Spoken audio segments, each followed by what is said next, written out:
You wake up tired, not because you didn't sleep, but because rest doesn't touch that kind of exhaustion anymore.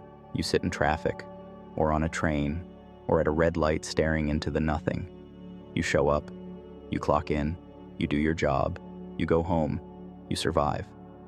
And somewhere along the way, you're expected to smile, to hustle, to dream of climbing higher. But deep down, you already know. This isn't about you. It's not your fault. It's not your laziness. It's not your lack of discipline. It's your 9 to 5. The truth is brutal. This life, this structure, this culture of constant work, it was never meant to make you feel alive. It was designed to keep you functioning just enough to stay useful. Not free, just useful. You were never asked what kind of life you wanted. You were told, go to school, get a job, pay your bills, be productive, don't complain. And so you followed the script, just like everyone else, until it started to bleed you dry. I've lived it. I worked in the restaurant industry. Long shifts, relentless pressure, no space to breathe.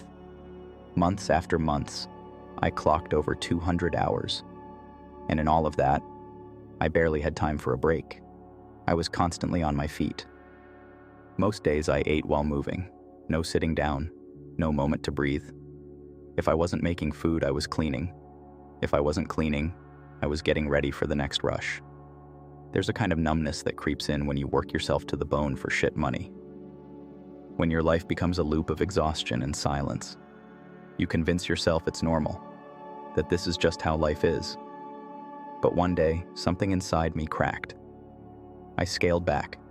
I changed my environment. I'm still cooking, but now part-time, as an institute cook.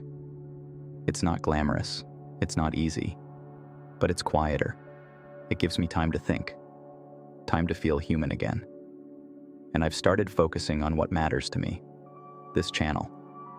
My own clothing brand, Moonwear. Minimalist clothing for deep thinkers.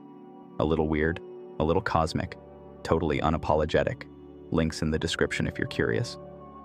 Because they don't take from me, they give something back. And I know some of you feel trapped. You wake up dreading the job that pays your bills. You question if something's wrong with you because everyone else seems to be fine. But let me say it again. It's not you. It's the job that drains your spirit. It's the culture that shames you for needing rest. It's the idea that your worth is tied to your output. The 9 to 5 isn't just a work schedule. For many, it's a slow erosion of the soul, a routine that convinces you your time doesn't belong to you, and when you start to question it, they'll call you ungrateful, lazy, weak. But the truth is, you're remembering.